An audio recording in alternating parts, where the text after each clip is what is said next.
Over the weekend, we saw visuals of a shocking protest march in London. Over 100,000 people gathered on the streets of London to protest immigration and to tell migrants to either go back to their country or to be sent back to their countries. It was organized by a person called Tommy Robinson, and we'll get to who he is in a minute. Elon Musk addressed it via video call, a French far right politician, and Germany's AFD. This, coupled with crime against people of Indian origin in the UK, is making everybody nervous. Is this an isolated incident? Is there anti immigration anger that is bubbling up, just like we've seen happen in the US, in Australia, now in the UK? And against this backdrop, can we ask the question of, are Indians safe abroad, specifically in the UK, given the sheer population of people of Indian origin that we have living in the UK right now? That's the question we're asking. Remember, like, share, subscribe, sign up for our membership if you can. First question, what happened in the UK, right? So Tommy Robinson ran a campaign called Unite the Kingdom. That's what it was called. It was a march that stretched out for nearly 1 kilometer. The chants were, we want our country back, stop the boats and send them home. At the same time, I must actually also point out that an anti-fascist counter-protest also held, but there were 5,000 people who came to that. So there were over 1 lakh in one protest, and the counter-protest had 5,000 people who carried placards saying the refugees are welcome. Over the course of that day, the protest turned violent. Robinson supporters clashed with the police and with the counter-protesters. Bottles were thrown, fences were breached, officers were assaulted. We understand about 26 officers were injured in that. Apparently, billionaire Elon Musk, who joined virtually, actually put out a warning saying the destruction of Britain is due to uncontrolled migration. And there seems to be anger that's bubbling on the streets of Britain towards immigrants specifically, and that's what we're dealing with.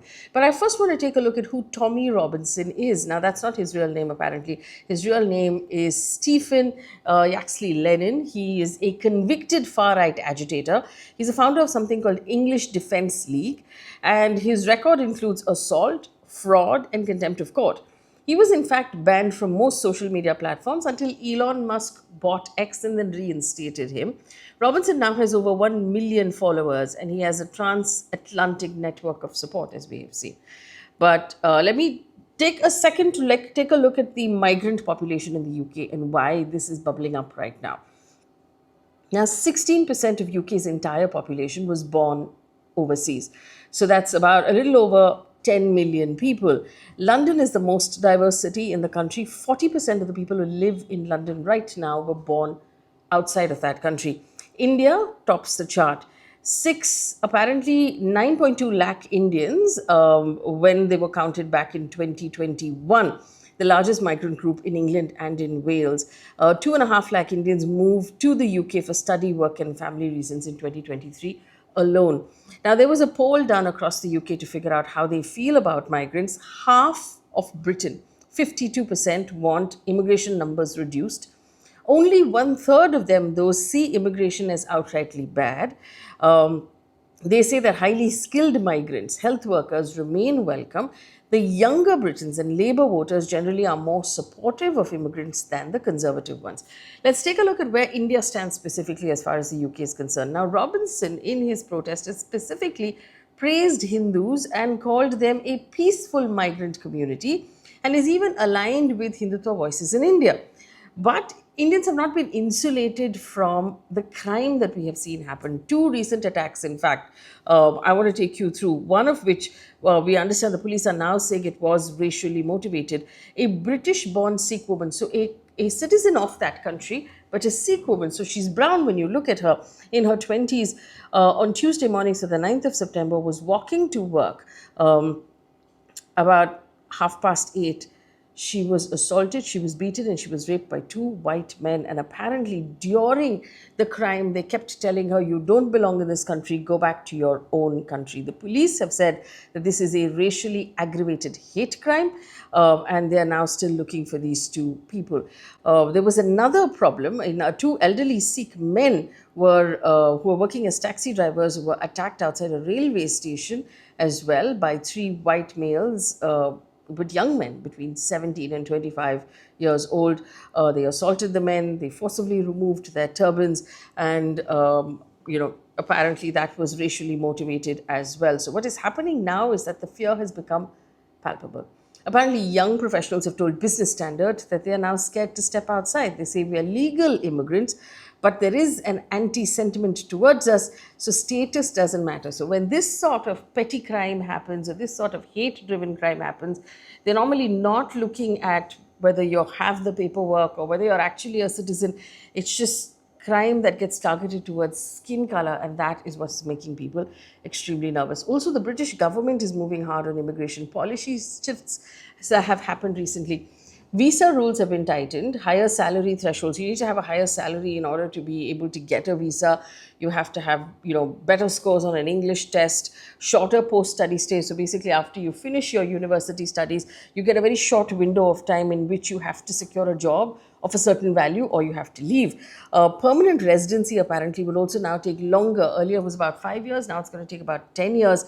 And that is causing some nervousness among skilled workers, many of whom are Indian.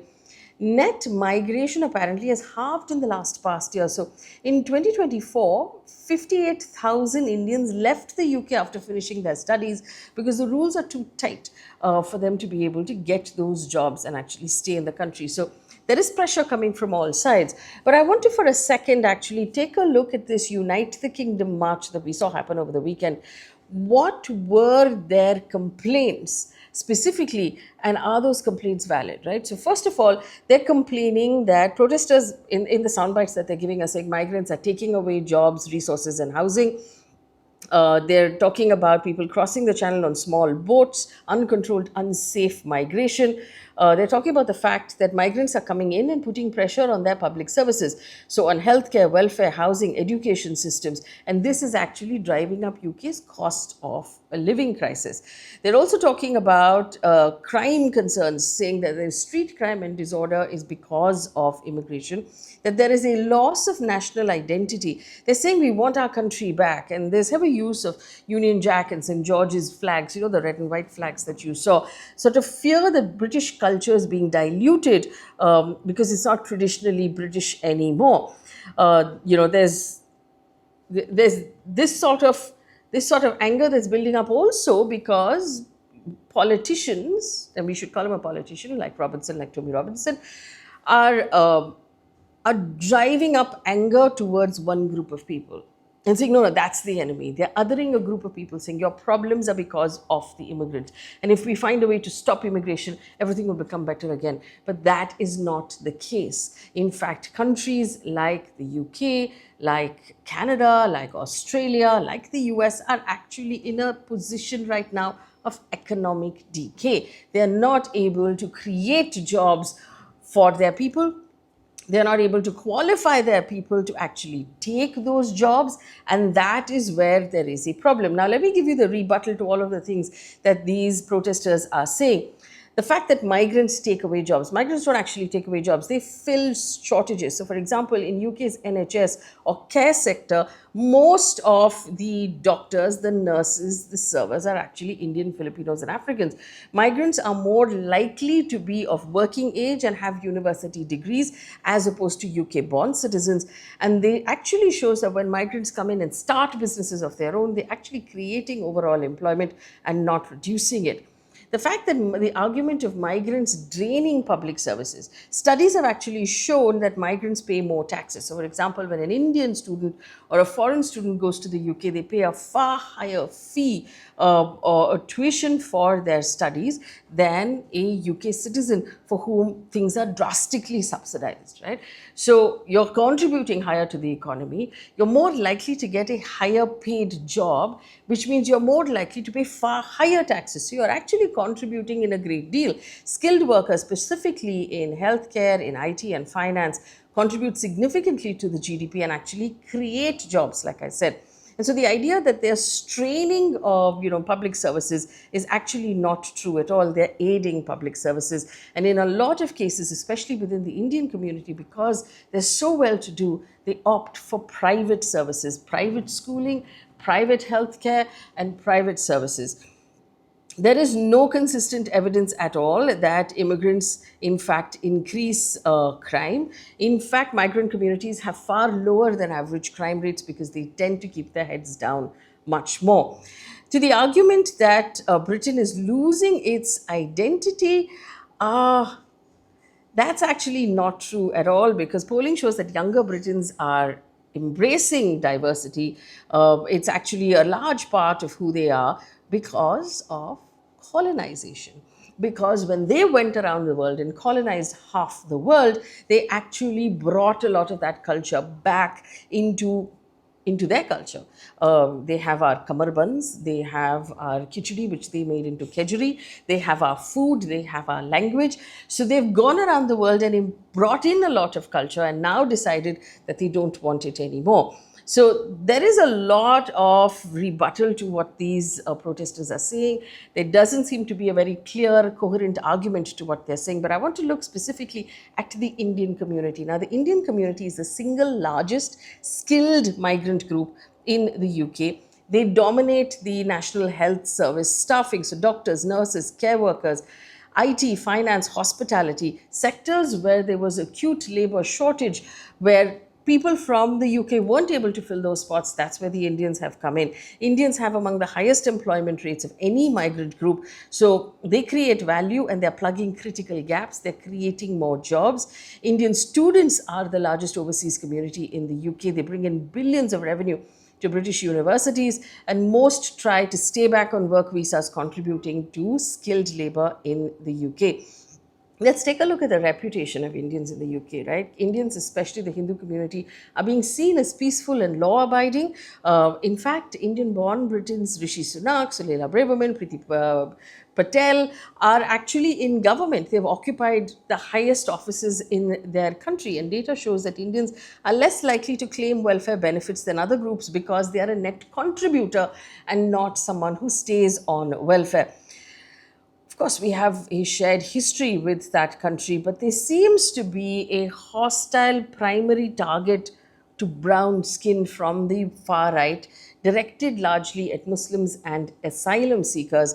But fundamentally, as we know, people cannot tell the difference on skin color. So when there's anti-immigration hate on the ground, they sort of react to skin color more than anything else. So Indians are seen as a model migrant group in the UK, specifically by their government, but xenophobia does not discriminate. They can't tell the difference between Hindus and Muslims and Sikhs. Anyone with brown skin can, in fact, be targeted.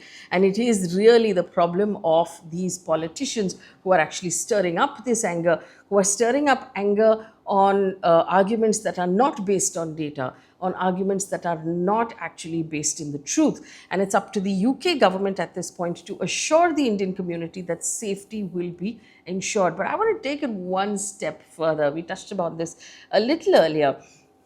The idea of colonization, right? So the British Empire at one point, at its height, ruled over a quarter of the world's population. India, Africa, the Caribbean, parts of the Middle East, Singapore, massive parts of the world were actually ruled by the British Empire, as they called it. The British Empire extracted wealth, it extracted resources, labor from the colonies, and created long-term political and cultural ties with us. We have a lot of overlap in our laws, in our culture, in our language. Most of these countries are English-speaking because of the British Empire. Post-World War II, when Britain faced labor shortages, it actively invited migrant populations from former colonies to come in and work in their country. Caribbean, Indian, Pakistanis from South Africa, Africans from Commonwealth countries, they were invited to come in and build Britain. And many argue that today's migration is a natural progression of colonization. It is a direct consequence of the empire. Now, there's an ethical argument as well, because colonization disrupted our local economies, as we know, and our societies. It created patterns of massive inequality. It created patterns of dependence. It created fewer jobs, lesser skilled jobs. It made our journeys as former colonies much further along in terms of being able to create the kind of employment we needed to create for our people. And so Britain became automatically very attractive for anyone who needed a job and could make it till there to actually go there. So there's, like I said, a shared history across what they call Commonwealth families. where they invited soldiers into their wars, they invited our raw materials into their industry, but they're suddenly choosing to reject our people. One could also go as far as to argue that Britain has a moral duty towards its former colonies to actually accommodate migration. I mean, let's talk about the fact that they did not ask our permission when they marched into our country and took our resources, simply because they would argue they had the ability at that time to do so. So now, your population does not have the ability to hold these jobs, and you need people from outside to come and do the jobs of doctors, of nurses, of caregivers, of finance heads, in one case of your prime minister. This is a relationship that was built by Britain during colonization, and you're now turning around and saying it's diluting your culture. This is your culture. This is a culture that you started, that you established. So one could argue it's frankly immoral at this point for Britain to even say that it wants to close its doors or to have any problem with immigration, because this idea of a Commonwealth family is something that Britain actually came up with in order to whitewash its sins of colonization. Now, there is a counter argument from within the country who actually says that we cannot be held responsible today for something that generations ago people did, but you've opened gates and you've started a cultural activity that you cannot now put a stop to. It is up to the government of the UK to make it very clear that people who live in that country are safe.